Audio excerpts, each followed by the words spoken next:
In a fiery address that has set tongues wagging across South Africa's political landscape, ANC Secretary-General Fikile Mbalula has issued a stark warning about the potential fallout had President Cyril Ramaphosa chosen to remain silent on the explosive allegations made by former Police Commissioner Khehla Sitole Mkhwanazi. Speaking to a packed audience of journalists and party supporters, Mbalula didn't mince his words, describing the moment as one of the national reckoning, one that could have ignited public outrage, surpassing even the deadly July 2021 unrest that followed former President Jacob Zuma's imprisonment. According to Mbalula, Mkhwanazi's recent claims, which alleged high-level interference, political manipulation of security structures, and a deliberate cover-up of intelligence warnings, landed like a bombshell in the corridors of power.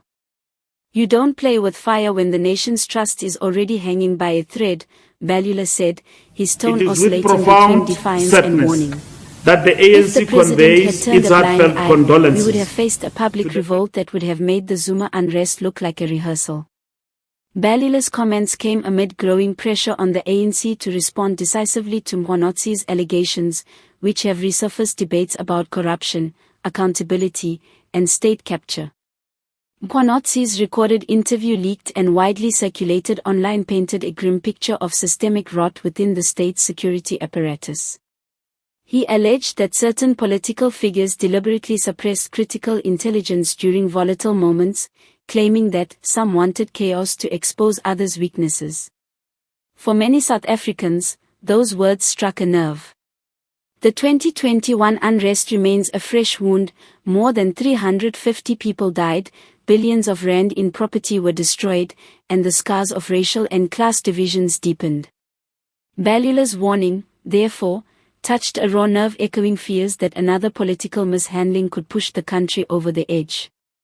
"This time, the people are awake," Mbalula continued. "They've seen corruption, they've seen manipulation, they've seen leadership failures, and they're no longer afraid to speak out.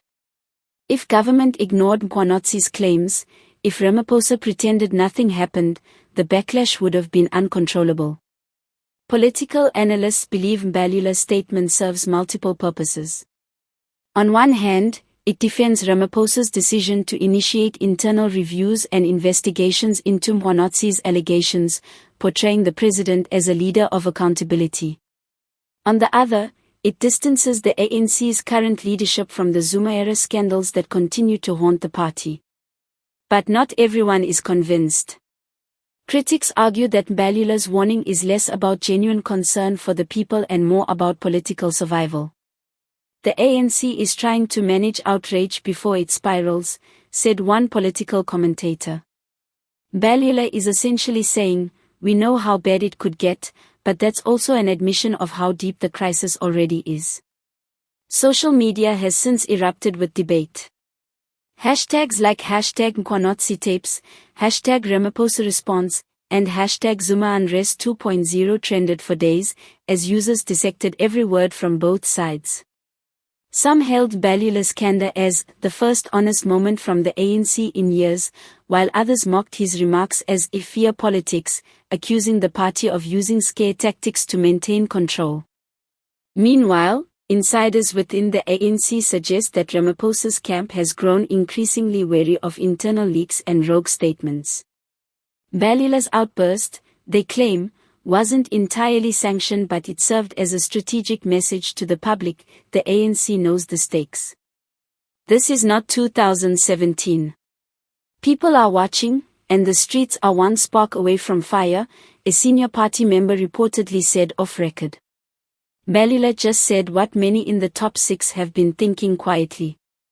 For now, Ramaphosa has promised transparency and pledged that no one, not even those in my cabinet, will be shielded from scrutiny if wrongdoing is proven.